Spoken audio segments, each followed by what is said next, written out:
Hello everyone, welcome to आपकी success.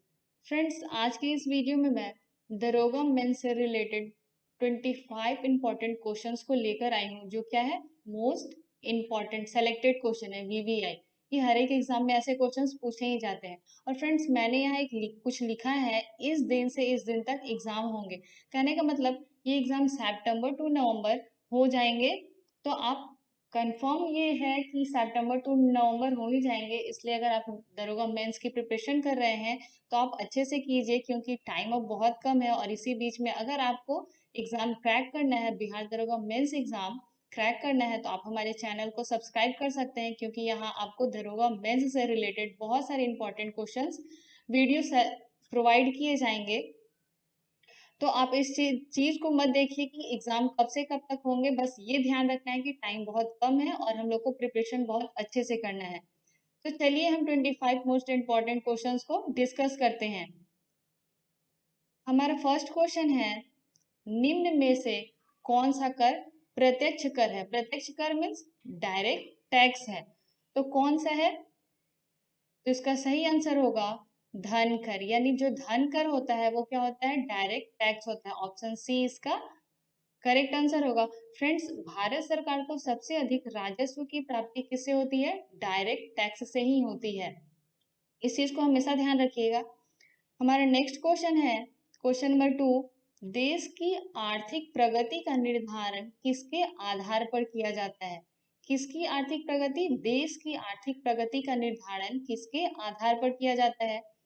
तो इसका सही आंसर होगा देश की प्रति व्यक्ति आय में वृद्धि। यानी देश की प्रति व्यक्ति आय में वृद्धि होती है तो क्या होता है? आर्थिक प्रगति का इसी से निर्धारण किया जाता है। यानी ऑप्शन ए इसका करेक्ट आंसर होगा। नेक्स्ट क्वेश्चन है, क्वेश्चन नंबर 3।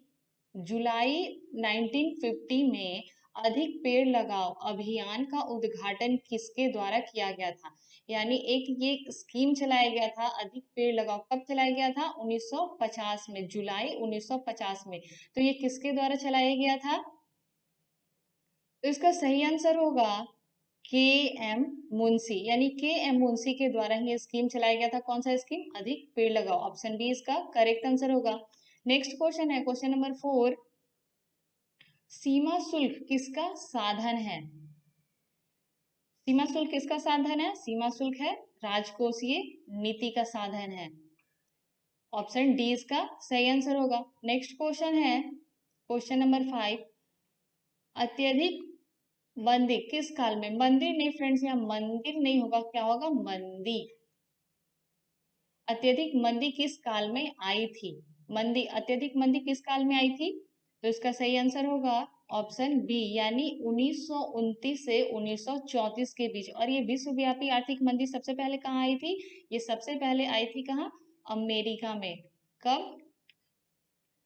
सितंबर सितंबर 4 सितंबर को 4 सितंबर को 1929 सबसे पहले कहाँ से स्टार्ट हुई थी? अमेरिका से आर्थिक मंदी शुरू हुई थी। और कब से कब तक रही थी?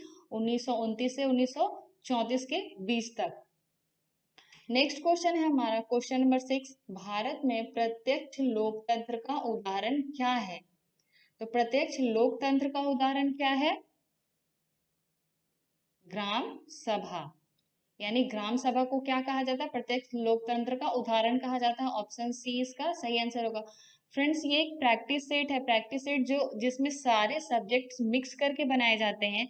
वैसे प्रैक्टिस सेट हमने तैयार किया है आप सभी के लिए, ताकि एग्जाम में आपको किसी तरह की परेशानी ना हो। एग्जाम्स में हर एक टॉपिक से क्वेश्चंस रहते हैं, हमने भी यहाँ हर एक टॉपिक से क्वेश्चंस मिक्स करके बनाया है। चलिए हम अपने नेक्स्ट क्वेश्चन की ओर चलते हैं। नेक्स्ट क्वेश्चन है हमारा, किस संयुक्त राष्ट्र सम्मेलन को पृथ्वी शिखर नाम दिया गया है? किस संयुक्त राष्ट्र सम्मेलन को पृथ्वी शिखर नाम दिया गया है? तो इसका सही आंसर होगा पर्यावरण एवं विकास पर 1992 में संयुक्त राष्ट्र सम्मेलन।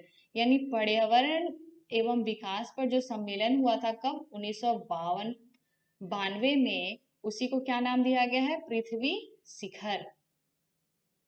फ्रेंड्स, बहुत ही इंपॉर्टेंट क्वेश्चंस है ये सारे। आई होप आप सभी अच्छे से इस वीडियो को देखें और कोशिश कीजिए कि याद करें, ताकि एग्जाम में हर एक क्वेश्चंस को आप अटेम्प्ट कर सके। हमारा नेक्स्ट क्वेश्चन है, महात्मा गांधी महात्मा गांधी को अर्धनग्न फकीर किसने कहा था? महात्मा गांधी को कहा गया है, क्या कहा गया था? अर्धनग्न फकीर।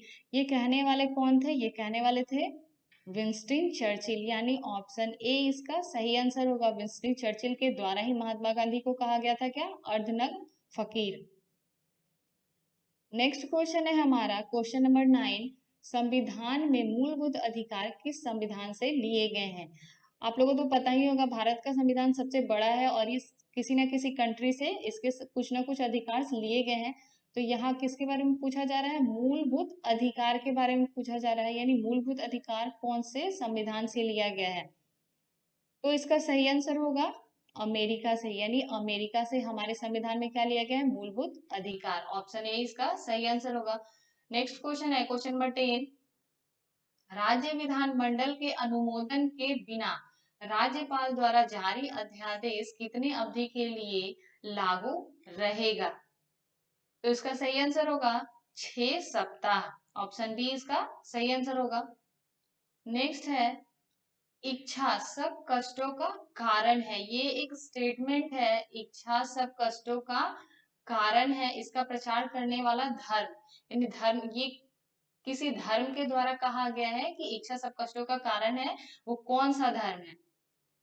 तो वो कौन सा धर्म है? वो है बौद्ध धर्म, यानी बौद्ध धर्म के द्वारा ये कहा गया है कि इच्छा सभी कष्टों का कारण है। ऑप्शन ए इसका सही आंसर होगा। नेक्स्ट है, रूसी क्रांति का प्रारंभ किस शहर से हुआ? रूसी क्रांति का प्रारंभ किस शहर से हुआ था? तो इसका प्रारंभ हुआ था सेंट पीटर्सबर्ग से। ए इसका सही आंसर होगा। नेक्स्ट है, जैन साहित्य को क्या कहते हैं? जैन साहित्य को क्या कहा जाता है? तो जैन साहित्य को कहा जाता है अंग। जैन साहित्य को क्या कहा जाता है? अंग। ऑप्शन डी इसका सही आंसर होगा।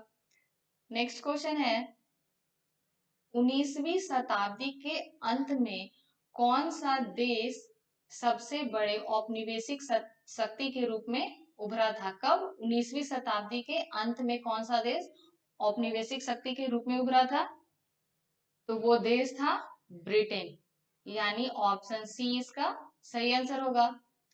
नेक्स्ट क्वेश्चन है हमारा क्वेश्चन नंबर 15, संगम काल में रोमन व्यापार का केंद्र बताइए। यानी संगम एक काल है, संगम एक काल है जिसमें रोमन व्यापार का केंद्र क्या था? रोमन व्यापार के केंद्र का नाम बताना है। तो उसका नाम था अरिक मेदु। अरिक मेदु। ऑप्शन बी इसका सही आंसर होगा। नेक्स्ट क्वेश्चन है हमारा, green house effect. Green house effect का क्या अभिप्राय है, यानी क्या इसे कहते हैं? तो इसे क्या कहते हैं? कार्बन डाइऑक्साइड गैस के कारण सौर ऊर्जा का संग्रहण। ऑप्शन बी इसका सही आंसर होगा। नेक्स्ट क्वेश्चन है हमारा क्वेश्चन नंबर 17, कन्याकुमारी से कोलंबो जाने के लिए क्या पार करना पड़ता है? यानी कन्याकुमारी से जब हम कोलंबो तक जाएंगे तो हम लोग को क्या क्रॉस करके जाना होगा? तो मन्नार की खाड़ी, यानी कौन सी खाड़ी? मन्नार की खाड़ी क्रॉस करके हम लोग को कन्याकुमारी से कोलंबो जाना होगा। ऑप्शन सी इसका सही आंसर होगा। नेक्स्ट है क्वेश्चन नंबर 18, मृदा में मौजूद कार्बनिक पदार्थ को सामूहिक रूप से क्या कहते हैं? किसमें मौजूद? मृदा में मौजूद कार्बनिक पदार्थ को सामूहिक रूप से क्या कहा जाता है? तो इसका सही आंसर होगा खाद, मिट्टी। ऑप्शन सी इसका सही आंसर होगा। नेक्स्ट है, इनमें से किस राज्य में सबसे लंबी तट रेखा है? किस राज्य में सबसे लंबी तट रेखा है? तो वो है गुजरात में, यानी ऑप्शन सी इसका सही आंसर होगा। और इसकी लंबाई कितनी है? उसकी लंबाई है 1074 किलोमीटर, यानी कि गुजरात में जो सबसे लंबी तट रेखा है उसकी लंबाई कितनी है? 1074 किलोमीटर। ऑप्शन सी इसका सही आंसर होगा। नेक्स्ट है क्वेश्चन नंबर 20, हड़प्पा वासी किस धातु से परिचित नहीं थे? तो हड़प्पा वासी किस धातु से परिचित नहीं थे? तो उन लोगों को किसका ज्ञान नहीं था? लोहे का ज्ञान नहीं था। बाकी सारे ऑप्शन जितने उसका ज्ञान था, लेकिन उन लोगों को लोहे का ज्ञान नहीं था। ऑप्शन डी इसका सही आंसर होगा। नेक्स्ट है, योग दर्शन के प्रतिपादक हैं। योग दर्शन के प्रतिपादक किसे कहा गया है? तो योग दर्शन के प्रतिपादक रहे कौन? पतंजलि, यानी ऑप्शन ए इसका सही आंसर होगा। नेक्स्ट है क्वेश्चन नंबर 22। भूजल पेयजल का बेहतर स्रोत है। भूजल क्या है? पेयजल का बेहतर स्रोत है, क्योंकि इसमें क्या कम होता है? क्या कम होता है? ज्यादा के बारे में नहीं कहा जा रहा फ्रेंड्स, कम के बारे में कहा जा रहा है, ध्यान दीजिएगा। क्या कम होता है भूजल में?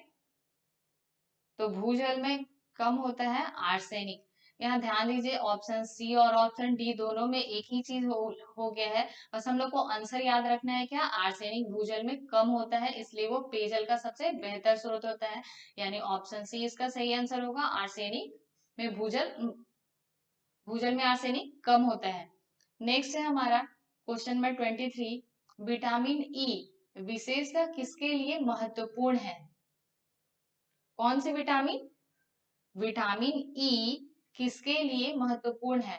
तो लिंग ग्रंथियों की सामान्य क्रिया के लिए विटामिन ई सबसे ज्यादा महत्वपूर्ण है, यानी ऑप्शन बी इसका सही आंसर होगा। नेक्स्ट क्वेश्चन है क्वेश्चन नंबर 24। हमारी छोड़ी हुई सांस की हवा में कार्बन डाइऑक्साइड की मात्रा लगभग कितनी होती है? हमारी छोड़ी हुई सांस यानी जो हम सांस को छोड़ते हैं, हवा में कार्बन डाइऑक्साइड की मात्रा लगभग कितनी होती है? तो इसका सही आंसर कितनी होती है? वो 4% होती है, यानी ऑप्शन ए इसका सही आंसर होगा। आज के इस वीडियो का हमारा नेक्स्ट और लास्ट क्वेश्चन है 25, क्वेश्चन में 25। खट्टी स्वाद के लिए कोशिकाएं जीवा के किस भाग में होती है? यानी खट्टी स्वाद के लिए कोशिकाएं जीभ के किस भाग में होती है? तो किस भाग में होती है? तो वो होती है हमारे पार्श्व भाग में, जीभ के पार्श्व भाग में। ऑप्शन सी इसका सही आंसर होगा। तो फ्रेंड्स, आपने इस वीडियो में कितने क्वेश्चंस को अटेम्प्ट किया हमें कमेंट बॉक्स में जरूर बताएं। और आपको वीडियो कैसा लगा ये भी बताएं। अगर आप बिहार दरोगा मेंस की प्रिपरेशन अच्छे तरीके से कर रहे हैं, अगर आपको एग्जाम क्रैक करना है, तो आप हमारे चैनल को सब्सक्राइब